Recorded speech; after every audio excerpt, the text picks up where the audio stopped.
நான் நாளையிலேருந்து வேலைக்கு போறேன். வேலைக்கா? அதான் நான் ஒருத்தன் வேலைக்கு போறது பார்த்தாதா எதுக்கு நீயும் போறேங்கிற? அதெல்லாம் எனக்கு தெரியாது. ஒரு 100 ரூபாய்க்கு உங்ககிட்டயோ உங்க அம்மா கிட்டே என்னால கெஞ்சிக்கிட்டே எல்லாம் இருக்க முடியாது. அதனால ஐ வாண்ட் ஃப்ரீடம். நான் சொந்த கால்ல நின்னு சம்பாரிச்சு இந்த சமுதாயத்துல தலை நிமிர்ந்து நடக்க போறேன். அதனால நாளையில இருந்து நான் வேலைக்கு போறேன். பாரு, சொன்னா கேளு, இதெல்லாம் உனக்கு செட்டே ஆகாது. ஒழுங்கா வீட்டு வேலையை பார்த்தமான்ட்டு வீட்டோட இரு. உங்களுக்கு பொறாம எங்க நான் உங்களை விட அதிகமா சம்பாரிச்சிருவேணும்னு என்னை வெளியவே விடாம வீட்டுக்குள்ளேயே வச்சிருக்க பாக்குறீங்க. நான் நாளைக்கு ஆபீஸ்க்கு போறத யாராலையும் தடுக்க முடியாது. சொல்ல சொல்ல கேட்காம வேலைக்கு போறேங்கிறா.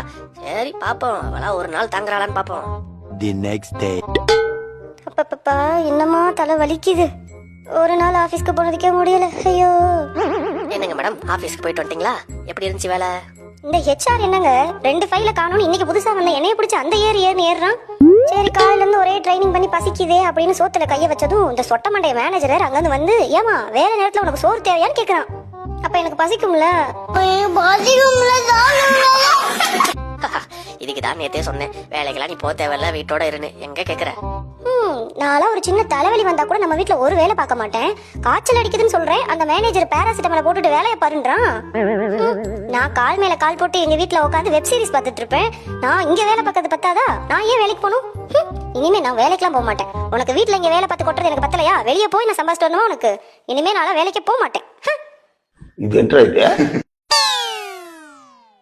அடி பாவி, வேலைக்கெல்லாம் போகாதடி, இதெல்லாம் உனக்கு செட் ஆகாதுன்னு நான் நேத்தே சொன்னேன். என்னமோ நான் தான் இவ்வளவு வேலைக்கு போக சொன்னது மாதிரி வீட்டுல வேலை பார்க்கறதெல்லாம் பத்தாதான், நான் வெளியில வேற போய் உனக்கு வேலை பார்க்கணுமா அப்படின்னு சொல்லிட்டு என்ன திட்டிட்டு போறா. இதுல வாய் மட்டும் ஐ வாண்ட் ஃப்ரீடமா. பேச்சுகளை பாரு.